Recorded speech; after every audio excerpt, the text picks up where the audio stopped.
हा लक्ष द्या, आपण आयोनिक इक्विलिब्रियमचे प्रॉब्लेम्स आता लक्षामध्ये घेतो आहोत. प्रॉब्लेम नंबर 1 काय दिलंय बघा.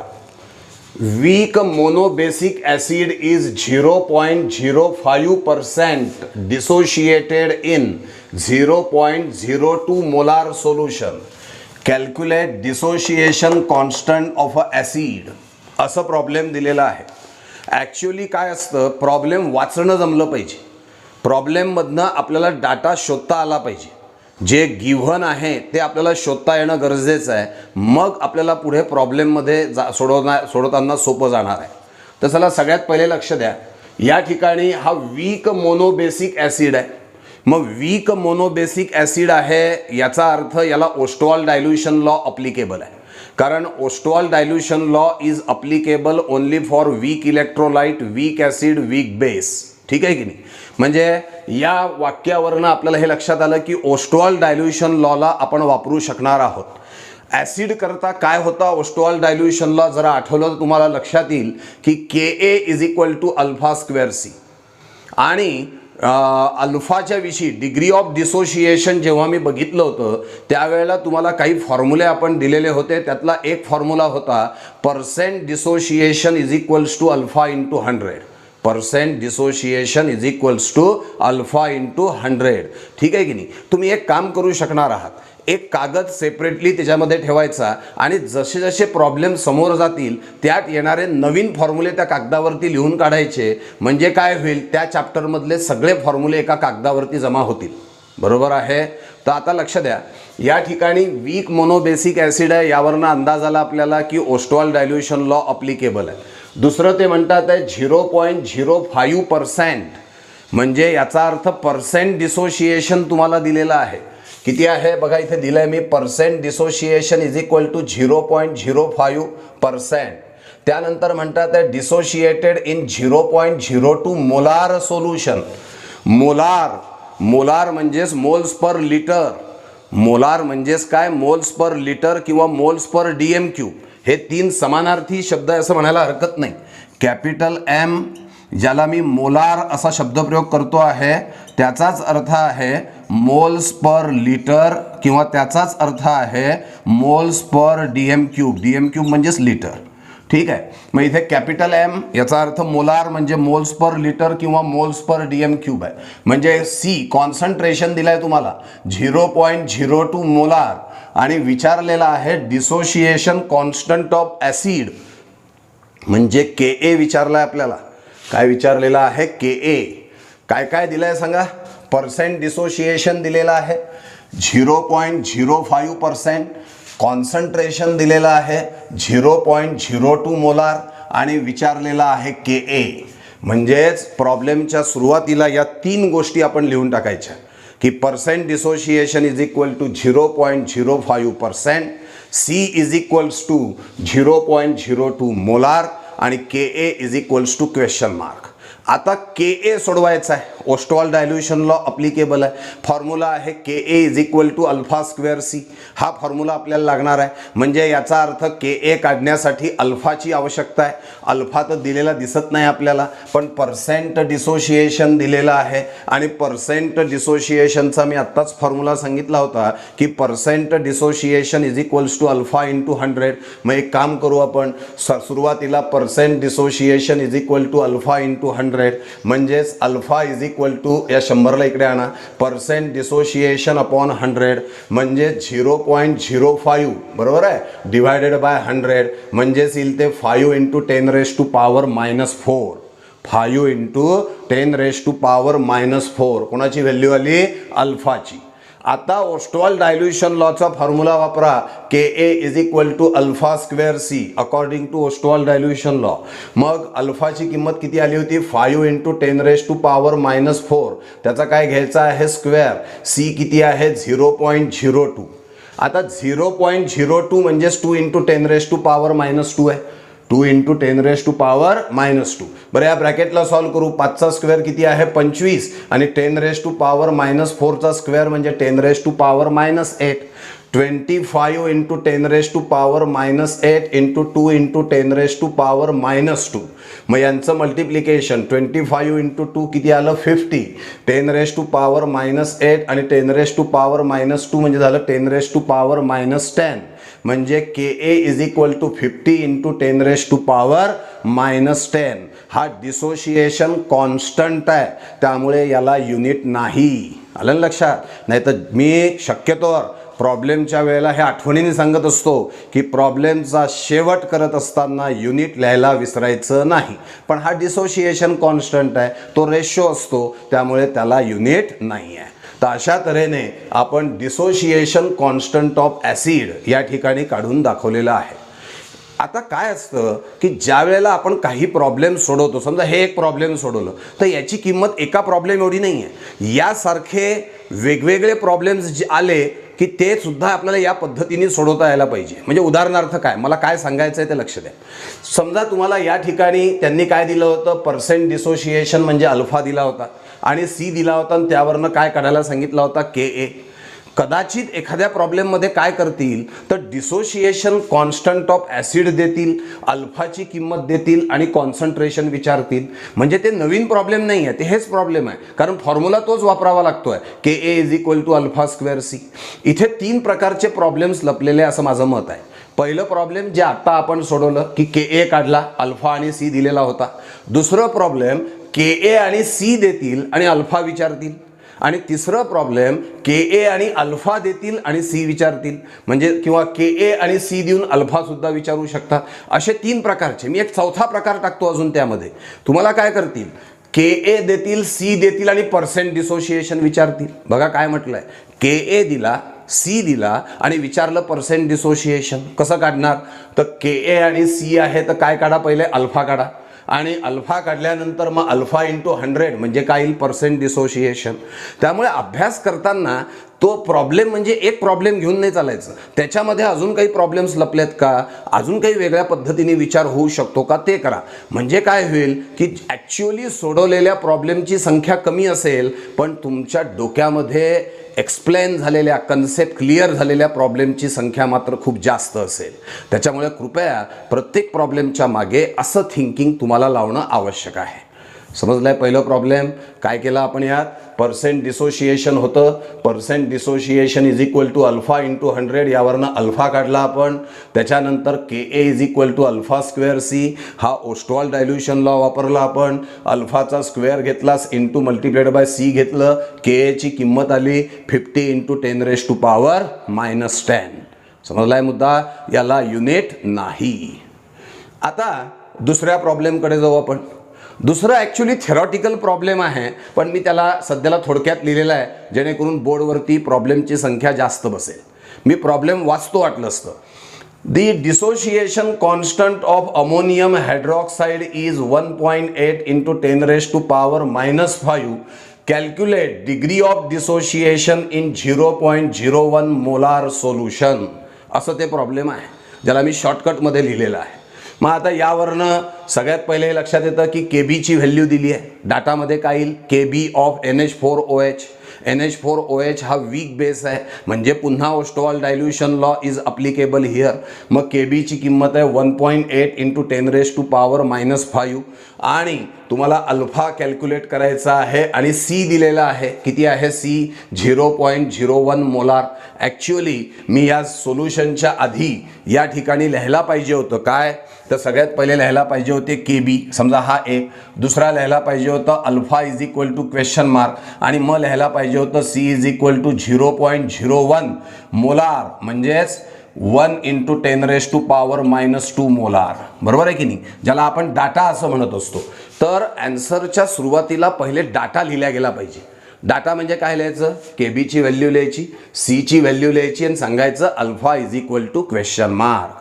मी आत्ता जे म्हटलं होतं ना तेच आहे, नवीन प्रॉब्लेम नाही आहे. याला आपण प्रॉब्लेम नंबर 2 नाही म्हणायला पाहिजे, कारण हे प्रॉब्लेम नंबर 1 मध्येच लपलेलं प्रॉब्लेम आहे. का, कारण या ठिकाणी तुम्हाला अल्फा आणि सी देऊन के ए विचारला होता. मी त्याच वेळेला तुम्हाला सांगितलं होतं की तुम्हाला के ए आणि सी देऊन काय विचारू शकतात, अल्फा, किंवा काय विचारू शकतात, पर्सेंट डिसोशिएशन विचारलं आहे बघा. त्यांनी तुम्हाला के बी आणि सी दिला आणि अल्फा तुम्हाला विचारलेला आहे. मग आता K B is equal to alpha square C, म्हणजेच काय येईल सांगा, second step, alpha square is equal to K B upon C. Alpha square is equal to K B upon C, म्हणजेच alpha is equal to under root of K B upon C. Alpha is equal to under root of K B upon C.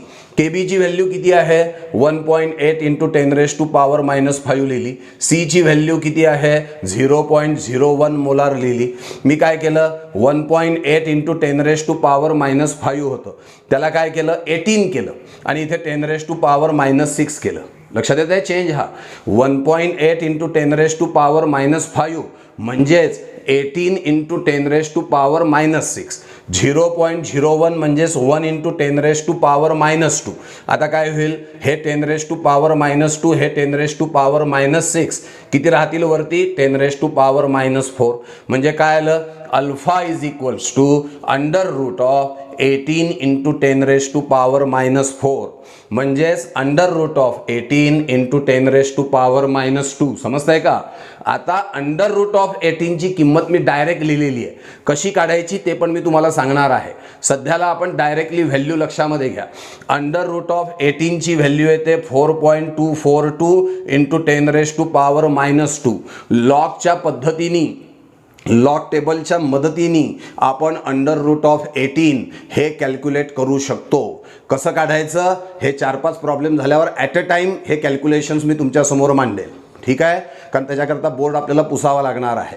तर सध्याला काय केलं लक्ष द्या, के बी दिलेला होता, alpha विचारलेला होता आणि कॉन्सन्ट्रेशन दिलेलं होतं.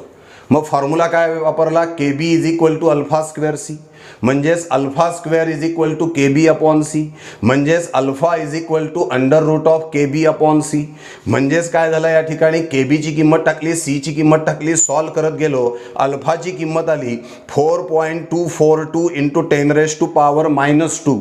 पुन्हा डिग्री ऑफ डिसोशिएशन हा पण रेशो आहे आणि त्यामुळे त्याला सुद्धा युनिट द्यायची गरज नाही. म्हणून अल्फाची किंमत आली 4.242 इंटू 10⁻⁻2, कारण अंडर रूट ऑफ 18 हे आहे 4.242. ठीक आहे की नाही. आता नेक्स्ट प्रॉब्लेमकडे लक्ष द्या. प्रॉब्लेम नंबर 3 काय आहे, प्रॉब्लेम नंबर 3 हे आपण लक्षामध्ये घेऊ. अ वीक मोनोबेसिक ॲसिड, लगेच डोक्यामध्ये प्रकाश पडला पाहिजे की Ostwald dilution law is applicable. Weak monobasic acid दिलेला आहे, ओस्टॉल डायल्युशन लॉ ज्याला अप्लिकेबल आहे.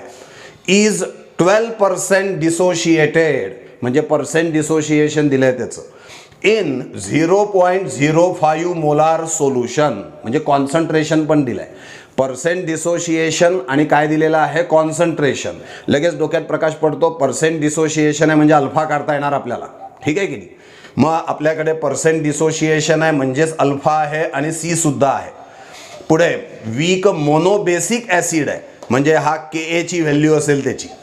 त्याच्या पुढे व्हॉट इज पर्सेंट डिसोशिएशन, पुन्हा पर्सेंट डिसोशिएशन विचारलंय, इन 0.15 मोलार सोल्युशन.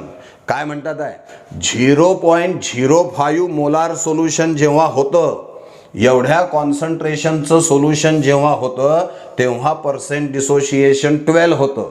मग एवढं जर का कॉन्सन्ट्रेशन असेल तर पर्सेंट डिसोशिएशन किती असेल असा प्रश्न त्यांनी विचारलेला आहे. ठीक आहे की नाही. आता एक गोष्ट लक्ष द्या, 2 सोल्युशन्स आहे. किती सोल्युशन आहे, 2. पण एकाच सबस्टन्सचे दोन्ही सोल्युशन आहे आणि एकाच सबस्टन्सचे दोन्ही सोल्युशन आहे म्हणजे इथे हिंट लक्षामध्ये ठेवा की डिसोशिएशन कॉन्स्टंट हा सेम असेल. डिसोशिएशन कॉन्स्टंट काय असेल, सेम.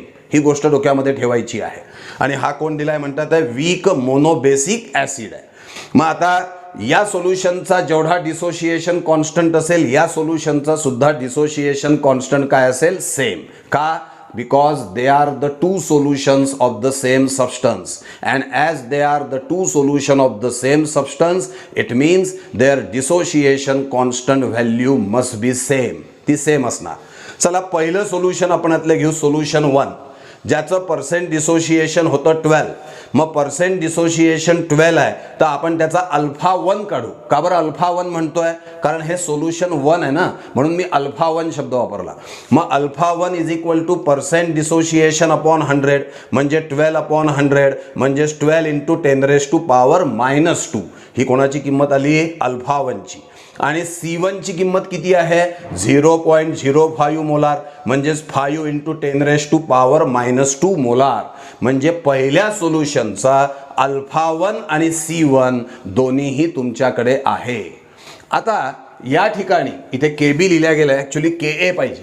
जर का तो वीक मोनोबेसिक ॲसिड आहे तर तो KA असेल. ॲसिड दिलाय ना इथे म्हणजे तो KA असणार आहे. KA is equal to alpha 1 square C1. KA is equal to alpha 1 square C1 Ostwald dilution law. KA is equal to alpha square C. त्याच्या किमती टाकल्या. अल्फा 1 ची किती आहे? 12 इंटू 10⁻⁻² चा स्क्वेअर इंटू 5 इंटू 10⁻⁻². याला म्हटलं इक्वेशन नंबर 1. आता काय करतोय? फॉर सोल्युशन 2 दुसऱ्या सोल्युशन करता तुम्हाला पर्सेंट डिसोशिएशन विचारलेलं आहे. काय विचारलं आहे? पर्सेंट डिसोशिएशन आणि कॉन्सन्ट्रेशन दिलेलं आहे. Percent dissociation is equal to question mark आणि C is equal to 0.15 molar म्हणजेच 15 into 10⁻⁻² molar. KA is equal to alpha 2 square C2. आता यात काय काय माहिती आहे तुम्हाला? या ठिकाणी KA ची किंमत आपल्याला गरजेची नाही. अल्फा 2 स्क्वेअर आपल्याला म्हणजे अल्फा काढायचा आहे आपल्याला, कारण अल्फा 2 वरनं काय निघणार आहे? पुढे पर्सेंट डिसोशिएशन निघणार आहे.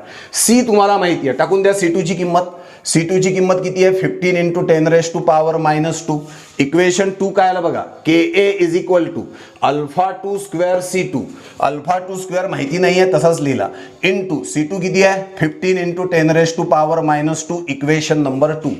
आता लक्ष द्या, हे इक्वेशन 1 आहे, हे इक्वेशन 2 आहे. या इक्वेशन 1 आणि 2 मधल्या KA ची व्हॅल्यू सारखी असेल का? कारण हे दोन्हीही सोल्युशन एकाच सबस्टन्सचे आहे आणि त्यामुळे वाक्य काय दिलं बघा? 2 solutions are of same substance hence KA is same. KB कसं काय लिहिलं गेलं काय माहिती? KA is same. दोन्हीही सोल्युशनचा KA काय असणार आहे? सेम असणार आहे. मग ही जी साईड आहे ज्याला लेफ्ट हँड साईड म्हणता तुम्ही, ती लेफ्ट हँड साईड इक्वल आहे. मग राईट हँड साईड सुद्धा इक्वल करा. मग राईट हँड साईड काय सांगा? 12 इंटू 10⁻⁻² चा स्क्वेअर इंटू 5 इंटू 10⁻⁻² आणि अल्फा 2 स्क्वेअर इंटू 15 इंटू 10⁻⁻². या दोघांना तुम्हाला इक्वेट करता येईल. मग मी काय लिहिलं? Alpha 2 square into 15 into 10⁻⁻² is equal to 12 into 10⁻⁻² चा स्क्वेअर इंटू 5 इंटू 10⁻⁻². ठीक आहे. आता 15 इंटू 10⁻⁻² मी तिकडे नेलं म्हणजेच काय झालं? Alpha 2 square is equal to 12 into 10⁻⁻² चा square into 5 into 10⁻⁻² divided by 15 into 10⁻⁻². आता हे 10⁻⁻² -2 कॅन्सल. 5 3 जा 15 म्हणजे या ठिकाणी 3 राहील. हे इथे 3 दिलाय आपण. 12 चा स्क्वेअर किती आहे? 144. 10⁻⁻² चा स्क्वेअर 10⁻⁻4 म्हणजे 144 इंटू 10⁻⁻4 डिवायडेड बाय 3. हे कॅल्क्युलेशन जेव्हा तुम्ही स्वतः लिहाल तेव्हा तुमच्या लक्षामध्ये येतील. मग आलं ते alpha 2 square is equal to 144 into 10⁻⁻4 upon 3. या ठिकाणी 3 आणि 144चा जर का आपण भाग दिला तर 48 येत आहे. ठीक आहे की नाही? म्हणजे काय झालं? 7 ठिकाणी सांगा. Alpha 2 square is equals to 48 into 10⁻⁻4. ठीक आहे. म्हणजेच अल्फा 2 इज इक्वल टू आता काय? या ठिकाणी alpha 2 square is equal to 48 into 10⁻⁻4 आहे. मग 10⁻⁻4 चं काय झालं? 10⁻⁻2 आणि अंडर रूट ऑफ 48 याची जी किंमत आहे ती जवळपास येते 6.93. ही सुद्धा आपल्याला कॅल्क्युलेट करून बघायची आहे. जसं मी या ठिकाणी तुम्हाला सांगितलं की अंडर रूट ऑफ 18 कसं काढलं हे आपल्याला बघायचं आहे, तसंच अंडर रूट ऑफ 48 सुद्धा कसं काढलं आहे ते सुद्धा आपण लक्षामध्ये घेणार आहोत. तर सध्याला under root of alpha square आहे ना, हा अल्फा 2चा स्क्वेअर आणि त्याचा अल्फा 2 झाला, तर याचा स्क्वेअर रूट घेतला 6.93 आहे आणि 10⁻⁻⁴ स्क्वेअर रूट 10⁻⁻2 आहे. त्याच्यामुळे अल्फा 2ची किंमत आली 6.93 इंटू 10⁻⁻2. आता पर्सेंट डिसोशिएशन काढायचं आहे. काय फॉर्म्युला आहे पर्सेंट डिसोशिएशनचा? तर percent dissociation is equal to alpha into 100. चला अल्फाची किंमत लिहा मल्टिप्लाइड बाय 100 लिहा, म्हणजे 6.93% हा झाला तुमचा पर्सेंट डिसोशिएशन. हे प्रॉब्लेम नवीन आहे. पहिलं आणि दुसरं प्रॉब्लेम सारखंच होतं असं माझं मत आहे, कारण त्यामध्ये K A is equal to alpha square C किंवा K B is equal to alpha square C हा फॉर्म्युला आपण वापरला होता. आणि अजून एक होता percent dissociation is equal to alpha into 100. पण या तिसऱ्या प्रॉब्लेममध्ये त्यांनी काय केलं होतं, दोन सोल्युशन्स घेतले ऑफ द सेम सबस्टन्स. एका सोल्युशनचं पर्सेंट डिसोशिएशन आणि कॉन्सन्ट्रेशन तुम्हाला दिलं आणि दुसऱ्या सोल्युशनचं पर्सेंट डिसोशिएशन विचारलं आणि कॉन्सन्ट्रेशन तुम्हाला दिलेलं होतं. मग आपण कसं सोडवलं, तर सोल्युशन 1 करता आपण के एची व्हॅल्यू इथे लिहून काढली, सोल्युशन 2 करता के एची व्हॅल्यू लिहिली आणि मग सांगितलं की हे दोन solution of the same substance आहे. मग अशा वेळेला के एच्या व्हॅल्यू सेम असतात, म्हणून लेफ्ट हँड साईड इक्वल तर राईट हँड साईड सुद्धा इक्वल केल्या. म्हणून alpha 2 square into 15 into 10⁻⁻2 is equal to 12 into 10⁻⁻2 चा स्क्वेअर इंटू 5 इंटू 10⁻⁻2 असं आपण त्या ठिकाणी गेलं आणि सोडवत गेलो. अल्फा 2ची किंमत आली 6.93 इंटू 10⁻⁻2. इथे काही वेळेला मुलं थांबतात, त्यांना वाटतं प्रॉब्लेम सोडवून झालं, पण लक्षात घ्या तुम्हाला अल्फा 2 नव्हता विचारला, तुम्हाला विचारलेलं होतं त्याचं पर्सेंट डिसोशिएशन.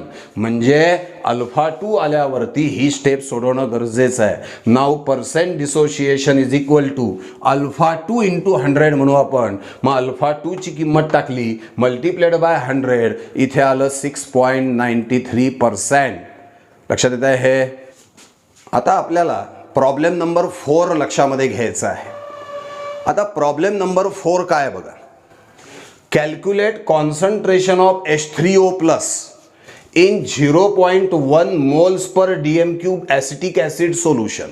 आत्ताच मी तुम्हाला सांगितलं होतं की जेव्हा आपण मोल्स पर DM³ म्हणतो त्याचाच अर्थ मोल्स पर लिटर आहे, त्याचाच अर्थ मोलार म्हणजे कॅपिटल एम आहे. 0.1 कॅपिटल एम असं पण लिहिता आलं असतं. कॅपिटल एम म्हणजेच मोल्स पर लिटर म्हणजेच मोल्स पर DM³ हे डोक्यात ठेवा. काय दिलंय, काय काढायला सांगितलंय, कॉन्सन्ट्रेशन ऑफ H3O प्लस कशामध्ये, 0.1 moles per DM³ acetic acid सोल्युशनमध्ये. आता acetic acid is a weak acid, म्हणजे ओस्टॉल डायल्युशन लॉ अप्लिकेबल आहे. मग आता ॲसिटिक ॲसिडचं डिसोशिएशन दिलं मी, CH3COOH give CH3COO minus plus H plus in water. आता ॲक्च्युली ही गोष्ट लक्षामध्ये घ्या की ओस्टॉल डायल्युशन लॉ जेव्हा आपण अप्लाय करतो आहोत त्याला आपण अरेनियस थेरी वापरतोय आणि अरेनियस थेरीनुसार H प्लस आयन हा अस्तित्वामध्ये असतो. पण नंतर मात्र आपण अरेनियस थेरीच्या लिमिटेशनमध्ये सांगितलं होतं की H plus ion does not have independent existence. This H plus ion immediately combines with water to form the hydronium ion. आणि म्हणून त्यांनी तुम्हाला विचारताना हायड्रोनियम आयनचं कॉन्सन्ट्रेशन विचारलं आहे. पण त्यांनी काही फरक पडणार नाही आहे. तुम्ही actually concentration of H plus काढा, कारण जे कॉन्सन्ट्रेशन ऑफ H प्लस असेल तेच कॉन्सन्ट्रेशन ऑफ H3O प्लस असेल, because the chemical behaviour and amount म्हणजेच concentration of H plus and H3O plus is same. मग आपण काय केलं, CH3COOH give CH3COO minus plus H plus. आता आठवा, आपण जेव्हा ओस्टॉल डायल्युशन लॉ बघितला होता तेव्हा काय सांगितलं होतं की सुरुवातीला हा 100 आठवत आहे का बघा, 100, मग 1 मायनस अल्फा अल्फा अल्फा, मग लिहिलं होतं 1 minus alpha upon V alpha upon V alpha upon V. आणि मग शेवटी दिलं होतं ओस्टॉल डायल्युशन लॉची शेवटची स्टेप होती 1 minus alpha into C alpha into C alpha into C. हे जे आपण दिलेलं आहे हे कशा करता लिहिलं, याचं कारण आहे H प्लस याचं कॉन्सन्ट्रेशन काय आहे, अल्फा सी आहे. This is the concentration of alpha C. इथे वाटलं तर मी कॉन्सन्ट्रेशन लिहितो. CH3COOHचं 1 मायनस अल्फा इंटू सी आहे, याचं अल्फा सी आहे, याचं पण अल्फा सी आहे, म्हणजे concentration of H plus is alpha C. बरोबर. म्हणजे जर का ऐका आता, तुम्हाला विचारलेलं कॉन्सन्ट्रेशन ऑफ H3O प्लस आहे, म्हणजेच कॉन्सन्ट्रेशन ऑफ H प्लस आहे, आणि कॉन्सन्ट्रेशन ऑफ H प्लस काढायचं असेल तर तुम्हाला अल्फाची किंमत आणि सीची किंमत माहिती पाहिजे.